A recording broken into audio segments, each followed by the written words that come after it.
India market invest mindset আপনাদের স্বাগত। যারা চ্যানেল নতুন এসেছেন তাদেরকে হলো প্লিজ চ্যানেলটাকে সাবস্ক্রাইব করবেন, লাইক করবেন, বেল আইকনটা প্রেস করবেন, তার সাথে অল বাটনটা প্রেস করবেন, তার নোটিফিকেশনটা কিন্তু সঙ্গে সঙ্গে আপনাদের কাছে গিয়ে পৌঁছাবে। সুজলন এনার্জি, এই কোম্পানিটা কিন্তু উইন্ড এনার্জি নিয়ে কাজ করে, রিনিউয়াল সেক্টরে একটা ভালো কোম্পানি বলতে পারেন। যে কোম্পানি এক বছরে দেখলে দেখা যাবে, দেখুন এক বছরে কোম্পানিটা কিন্তু 368% রিটার্ন দিচ্ছে। কেন রিটার্ন দিচ্ছে? কারণ কোম্পানিটা উইন্ড এনার্জি নিয়ে কাজ করে এবং উইন্ড এনার্জি থেকে কিন্তু একের পর এক অর্ডার কোম্পানিটা পাচ্ছে, যার জন্য এই কোম্পানিটা কিন্তু এক বছরে এতটা ভালো পারফরমেন্স দেখিয়েছে। দেখুন, আমরা যদি কোম্পানিটার 5 বছরের রিটার্ন দেখি তাহলে দেখলে দেখা যাবে কোম্পানিটা 818% রিটার্ন দিয়েছে এবং রিটার্নটা কিন্তু 2020 পর থেকেই দেখা যাবে। তো দেখুন, আমরা যদি কোম্পানিটার ম্যাক্সিমাম চার্ট প্যাটার্ন দেখি তাহলে কিন্তু সিনারিটা একটু চেঞ্জ হয়ে যাবে, যেখানে ম্যাক্সিমাম চার্ট প্যাটার্ন বলছে কি কোম্পানিটা তার হাই থেকে 62% এখনও পর্যন্ত নিচে রয়েছে। তো দেখুন, চার্ট দেখলেও আপনি ঠিক বুঝতে পারবেন যে কোম্পানিটার বিজনেস টোটাল ডিস্ট্রয় হয়ে গেছে। তো এখন কোম্পানিটার মধ্যে দেখুন একটু জান এসছে। কেন এসছে? কারণ গভর্নমেন্ট রিনিউয়াল সেক্টর নিয়ে কাজ করছে এবং ভবিষ্যতে কিন্তু এই সেক্টর থেকেই ভারতবর্ষের পাওয়ারের চাহিদা পূর্ণ হবে।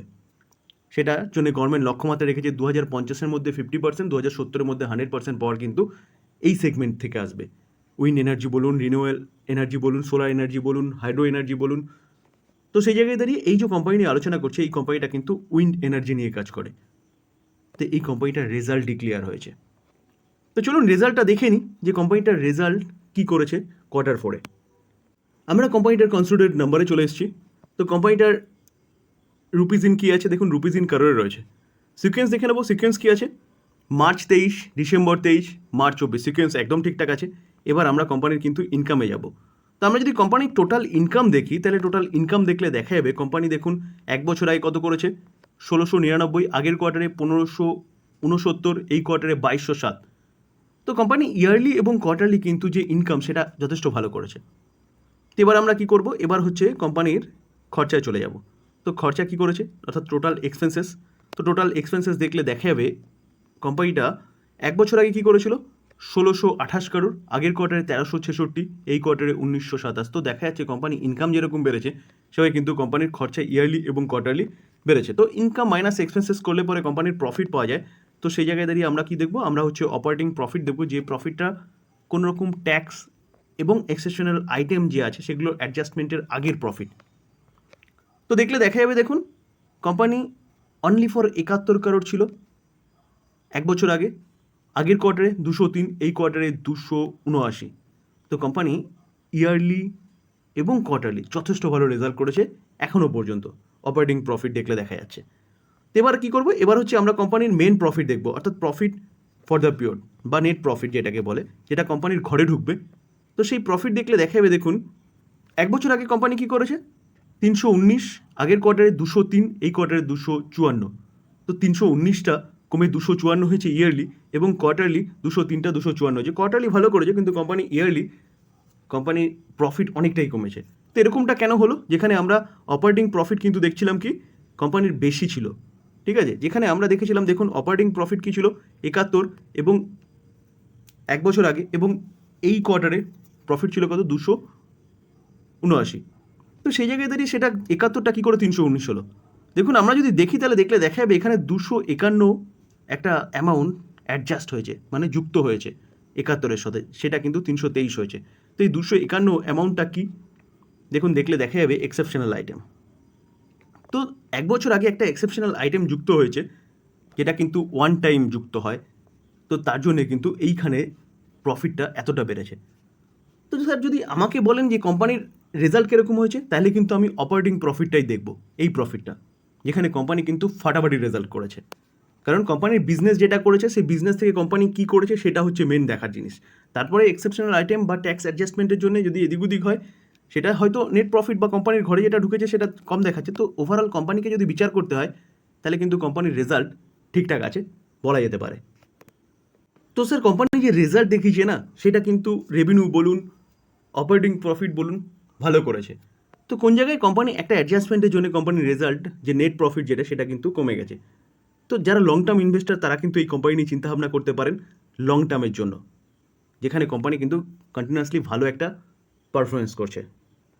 দেখুন স্যার, এই যে নিউজটা এটা কিন্তু আজকের নিউজ, 24শে মে, যেখানে 5:53 PM পাওয়া যাচ্ছে। যে বিএসসিতে রিব্যালেন্সিং হতে চলেছে, যেখানে আদানি পোর্ট রিপ্লেস করছে কার সাথে? উইপ্রোর সাথে 24শে জুন থেকে। অর্থাৎ 24শে জুন থেকে উইপ্রো কিন্তু সেন্সেক্স থেকে বেরিয়ে যাবে, সেখানে আদানি পোর্ট কিন্তু ঢুকতে চলেছে। স্যার এই আর্টিকেল দেখলেও দেখা যাবে যে আদানি পোর্ট কি করতে চলেছে, দেখুন রিপ্লেস করতে চলেছে উইপ্রোর জায়গায়।